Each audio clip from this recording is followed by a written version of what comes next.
Happy Three Kings Day, everybody, as we are continuing on with the Christmas season.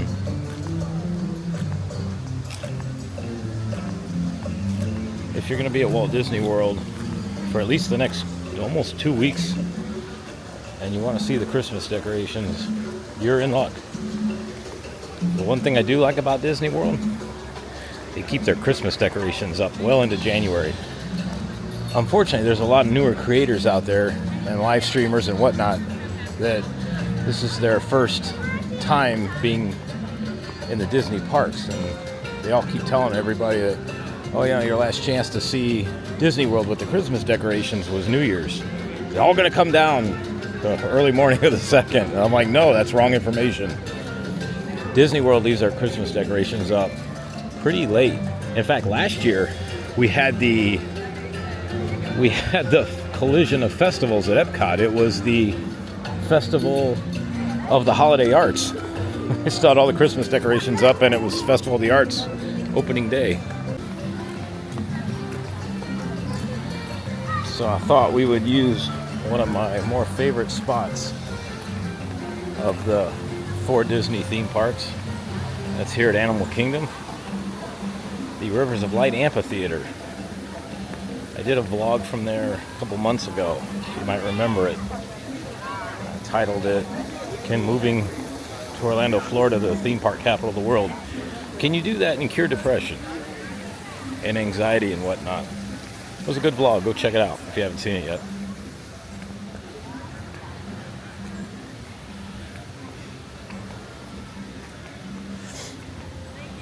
So I thought we'd use that venue for our first vlog of 2026.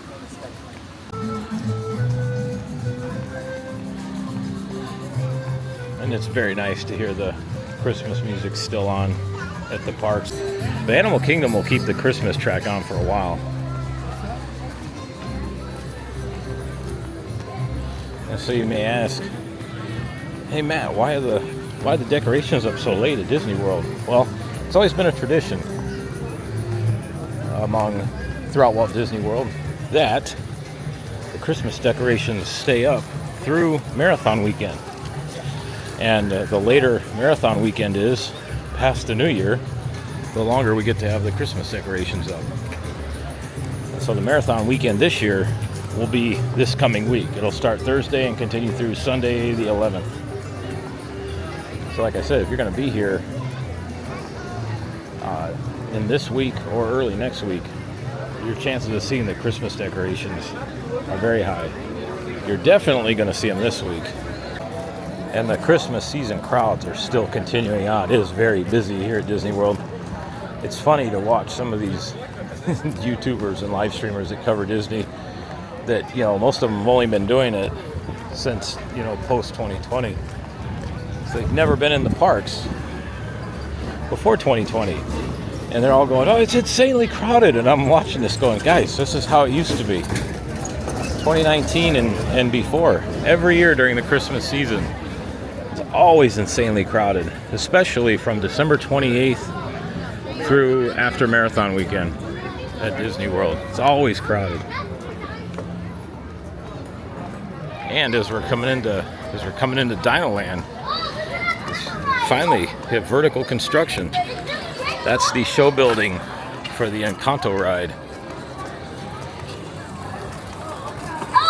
It's a big show building. Tall too, really tall. That's the show building that's going to have the magical house in front of it. Here we are. Gosh, I miss Rivers of Light. Disney needs to bring back Rivers of Light. They really need to bring some kind of nighttime show back. If you're going to have attendance to increase, they need a nighttime show. We're going to go down here, have a little sit down, a little chat. A nice little background here. We'll have the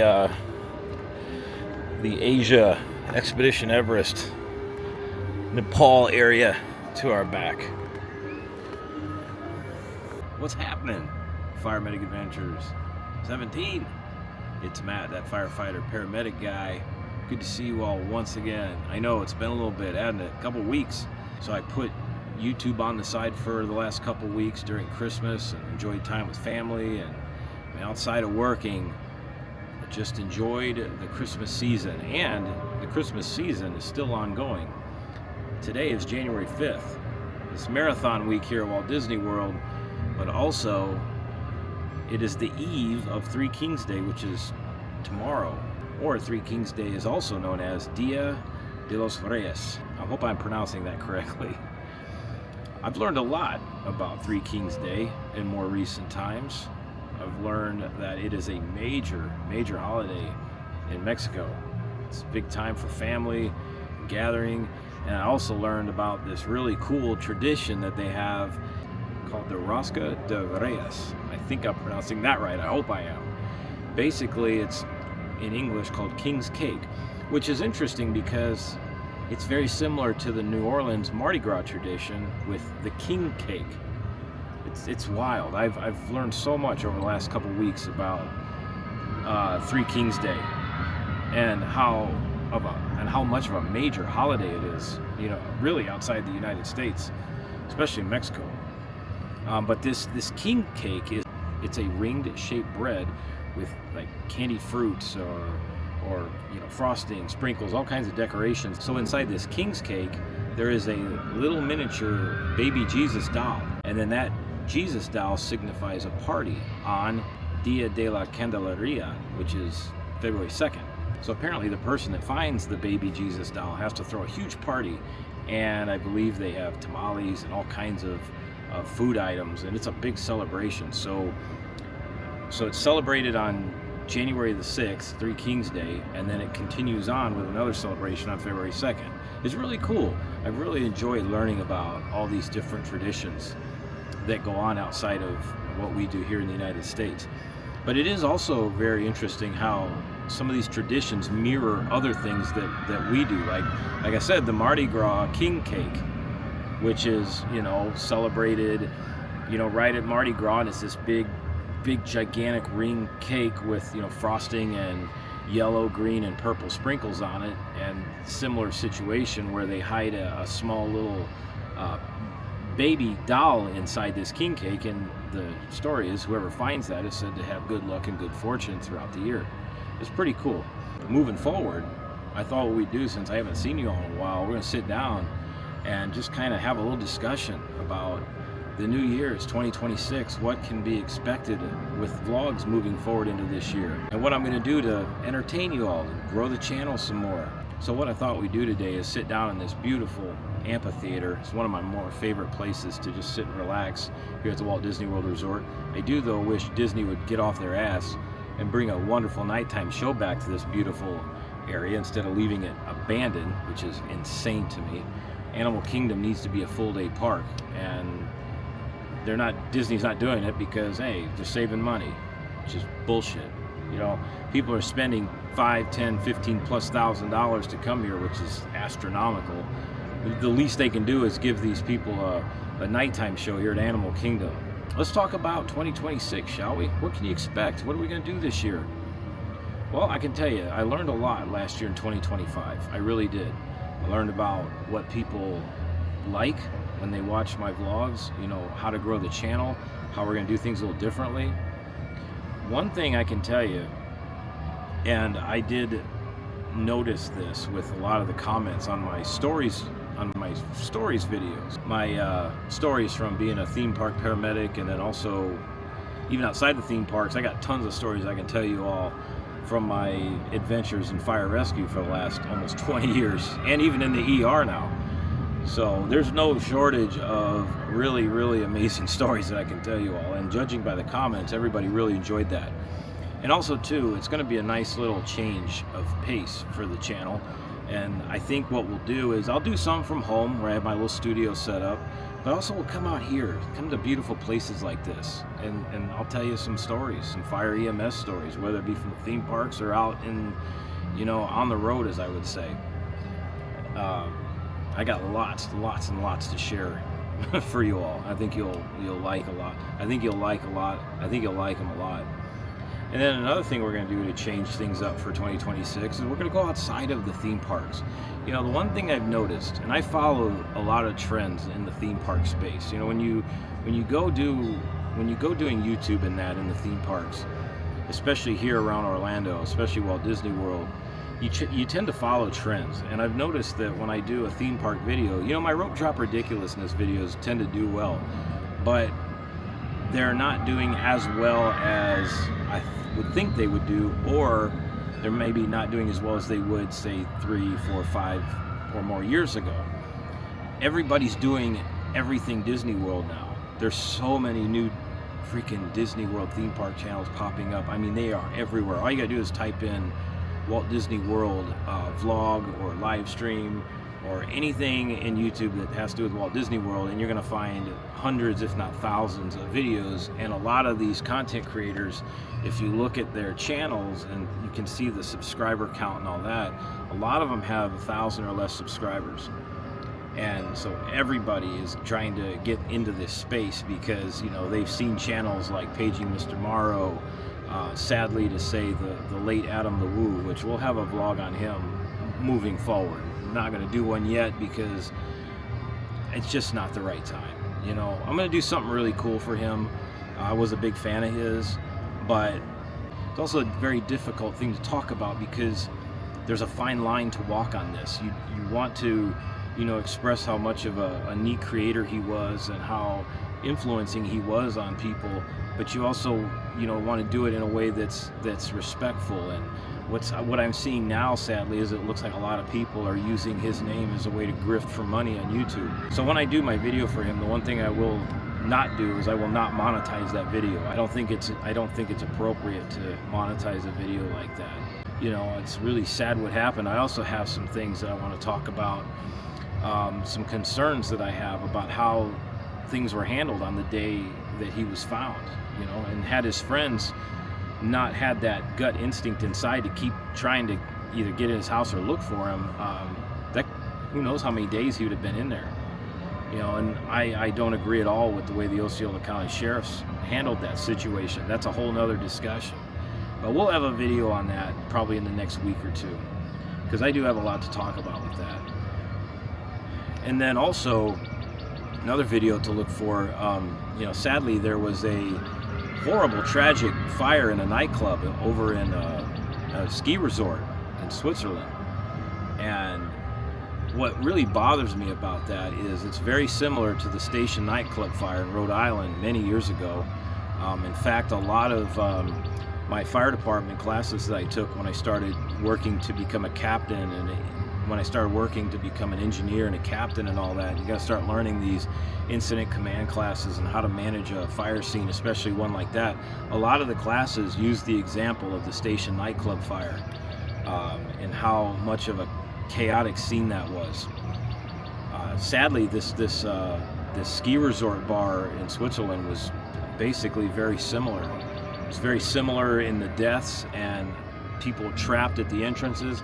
And I think what's really disturbing is the videos that are coming out from people that were in there, is that instead of getting to safety, people were actually filming the fire as it was racing across the ceiling. It's almost surreal to watch. You have fire over your head and you can see the fire. The foam that they had in there, the insulation foam, was on fire, and when foam burns, it drips. It turns into like a liquid almost. In the foam, you can see the fire dripping down, and people are still in there dancing and filming this. And it wasn't like there was 1 or 2 or 3. There was many people in there just filming. And I'm like, what, is that where we're at nowadays? Are we that mentally desensitized to everything around us that instead of running for safety or getting help or maybe even trying to find a nearby fire extinguisher or something, no, we got to get the got to get the phone out, got to film it. Got to film it for views and clicks. I mean, it's a really scary thought process about where people's minds are these days. And, you know, another idea for a vlog I have moving forward into 2026 is, you know, how to manage an emergency if you're here at the theme parks at Orlando. if you're here in the Orlando theme parks. You know, everybody spends months, if not years sometimes, planning the perfect vacation, but nobody ever plans for what do we do if something doesn't go right, or we need to get help, or we need to manage an emergency, or God forbid there's a major emergency, you know, and there's a large crowd. How do you manage that? Because I tell you, that incident, along with the Station nightclub fire, proves how dangerous heavily crowded areas can be when there's an emergency going on. You know, the majority of those deaths could have been prevented, one, if people wouldn't have been filming inside there while the freaking ceiling was on fire, but two, a lot of deaths could have been prevented if people didn't freaking panic and obviously wait till the ever-loving last minute to get the hell out of there. Panic is what gets most people killed in an emergency. It's not so much the incident itself, it's the panic that is created by people that don't think clearly, and they just make irrational decisions, and it leads to very horrible outcomes. So we're going to have talks about that. We're going to still do theme parks in 2026, but like I said, we're going to start branching outward. We're going to get out of the parks for a while. There's not a whole lot going on here at Disney World 2026. Another vlog to look forward to in the next couple weeks. I'm going to do one because you're not seeing it a whole lot, you know, especially with a lot of these big-time Disney theme park channels that are on the media list. They have to walk the straight and the narrow, so they're not going to say one word about this, but there's going to be a whole lot of construction here starting right now. It's going to be Walt Disney World construction land all of 2026 into 2027. 2026 especially, this first half of the year from now till about July or August, it's going to really be a pain in the ass here. There's so many things closed, so many things under construction, so many things that have yet to still close. And what nobody's hardly talking about is the most famous icon of Walt Disney World, and that's Cinderella Castle. Starting today, work has started on the repainting project. Cinderella Castle is going to get completely repainted back to the original colors before 2020, when they painted it that bright rose gold color for the 50th anniversary. That color has since faded because of the Florida sunshine.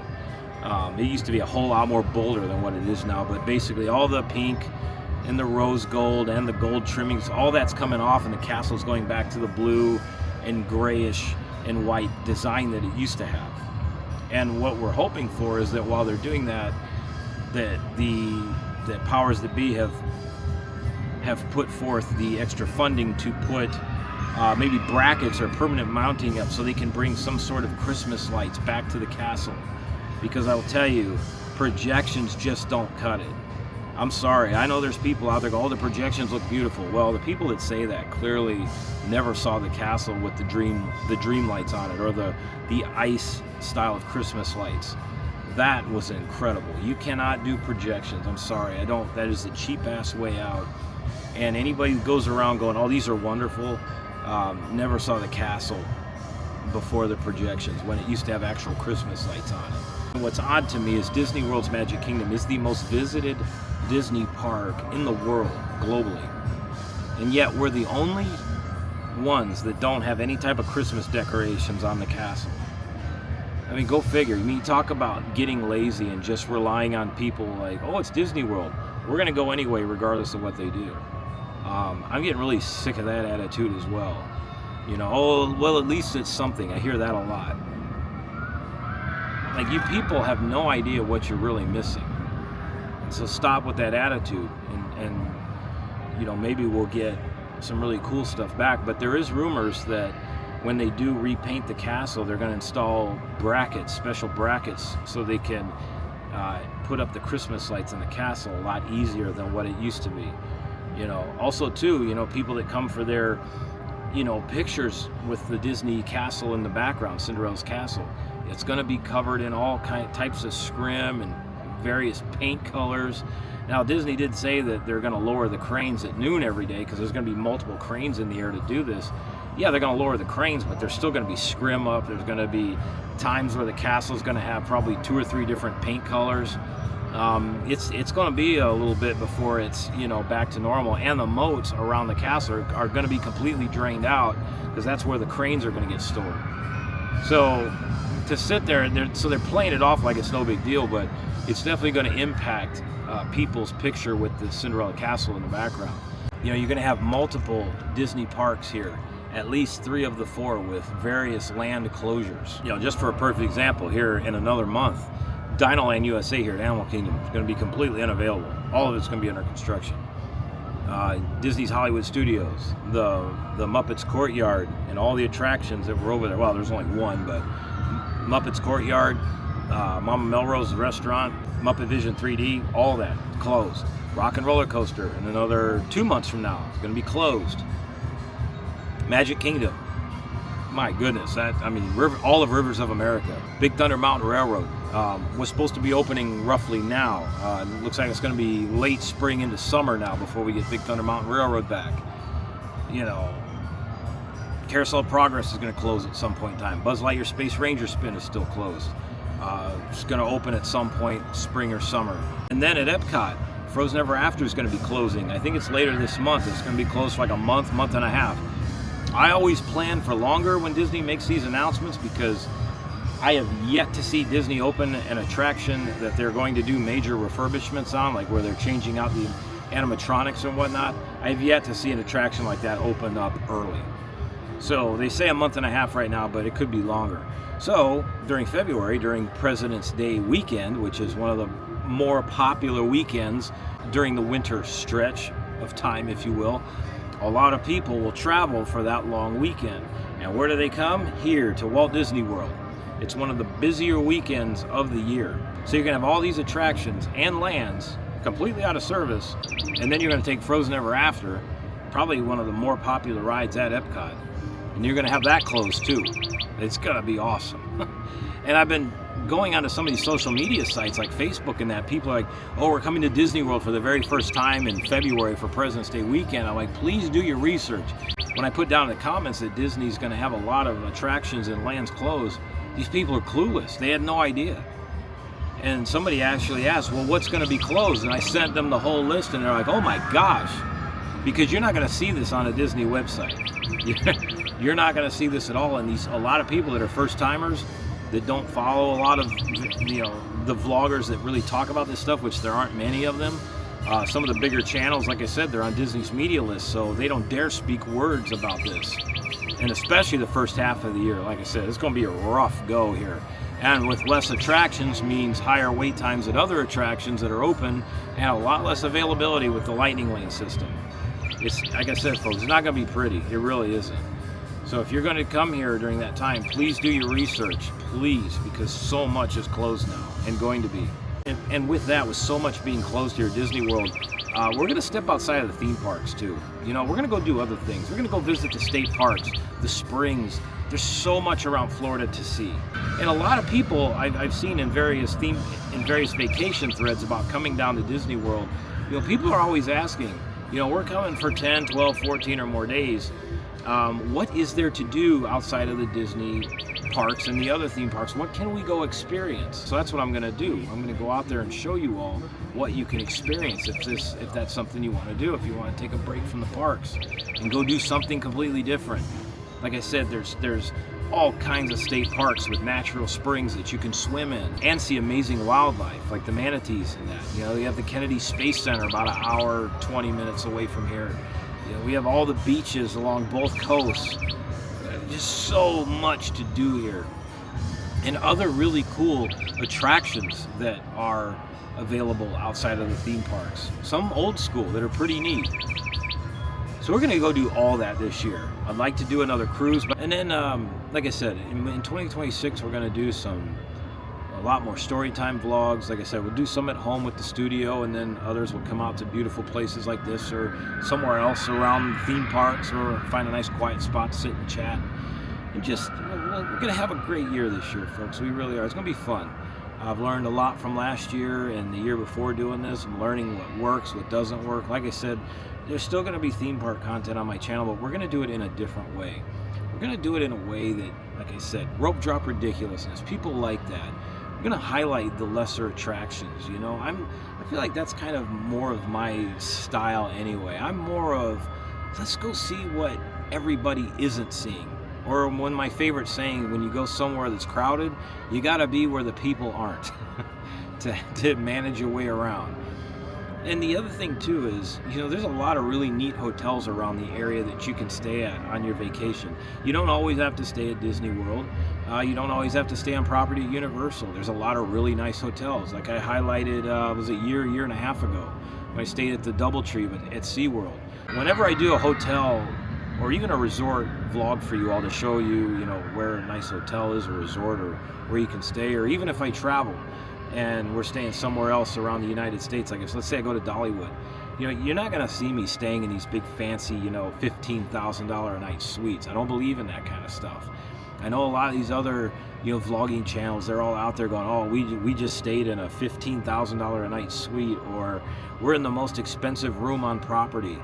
I look at it as a lot of people that are watching aren't going to do that. 99.9999% of people that watch a lot of these theme park vlogs aren't going to do that. They're not going somewhere and spending 10 grand a night on a freaking outrageously enormous suite, when really all you're doing is sleeping because you're in the parks or you're out doing stuff during the day.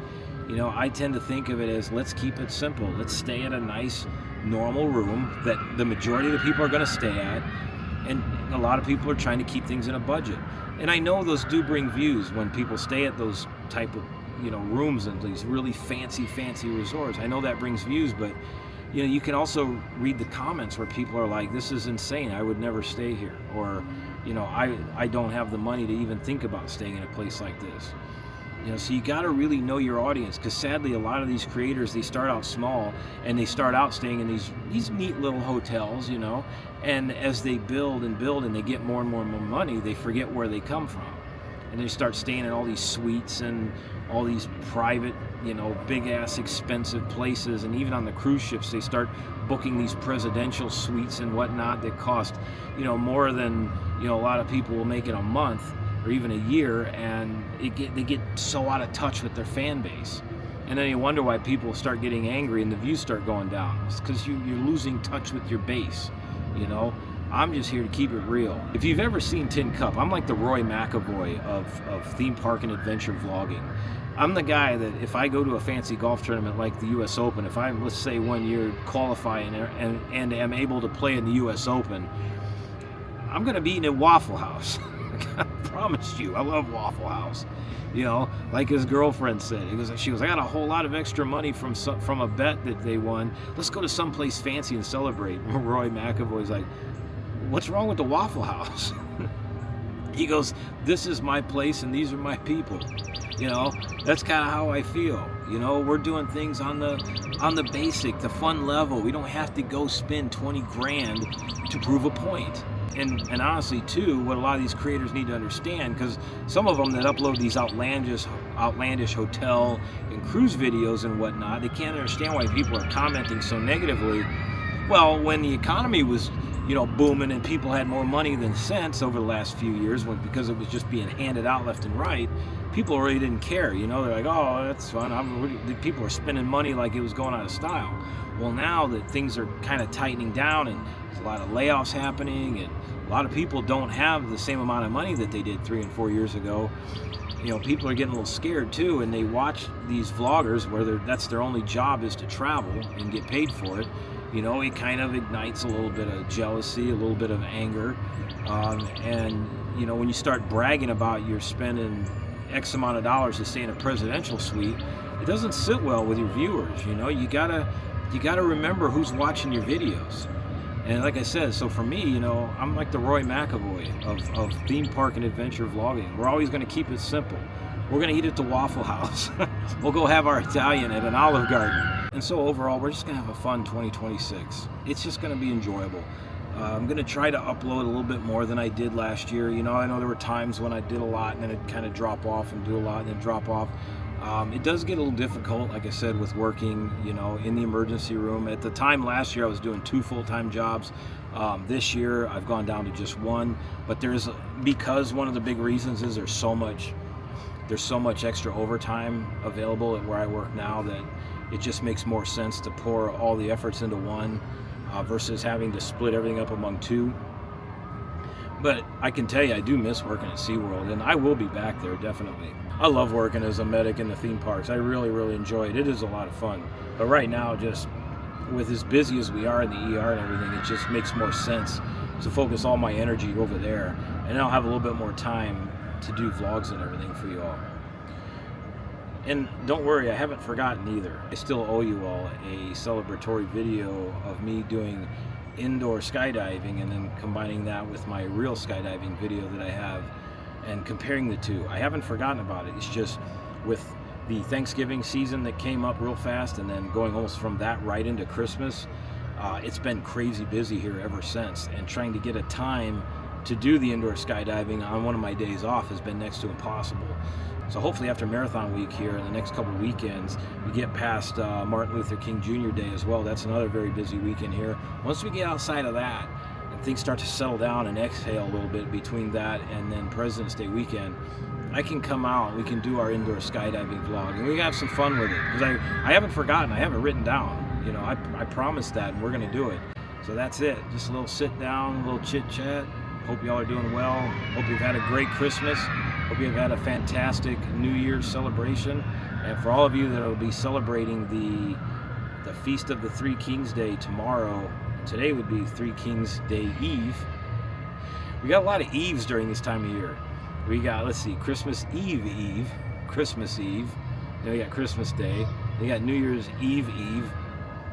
Those aren't days, but because of social media, they're starting to trend as days. You know, then you got New Year's Eve, you got New Year's Day. Now we got Feast of the Three Kings Day Eve, Feast of the Three Kings Day. So it's like eight holidays, if you will, throughout like a 3-week period. And you could go back even before that. You got Halloween Eve, Halloween, Thanksgiving Eve, Thanksgiving. Now you got what, 12 holidays in a matter of about 2.5 months. Spectacular. So I'll see you all again soon. I gotta wrap this up so we can get it downloaded, and some other things to look for. I have a couple of Christmas videos to upload because, again, I like to lengthen the Christmas season out. It goes too fast as it is. So I like to keep my Christmas season going for a while. And so look for some more Christmas videos to be uploaded soon. And then also I went to the Citrus Bowl back on New Year's Eve last week to see Texas play Michigan. That was an amazing bowl game. Texas was awesome. And so I have the entire vlog of that to upload to keep in tradition with the last couple of years I've gone to the Citrus Bowl. Next year will be year number 5 of me going to Citrus Bowl. So I love going to that one every single year. It's a fun game to go to. So I will see you all again very soon. Take care of yourselves. Take care of each other. Once again, it's good to see you all again. Going to be a lot more vlogs on the way for the new year. Going to be a fun 2026. See you all again soon. Fire Medic Adventures is out. See ya.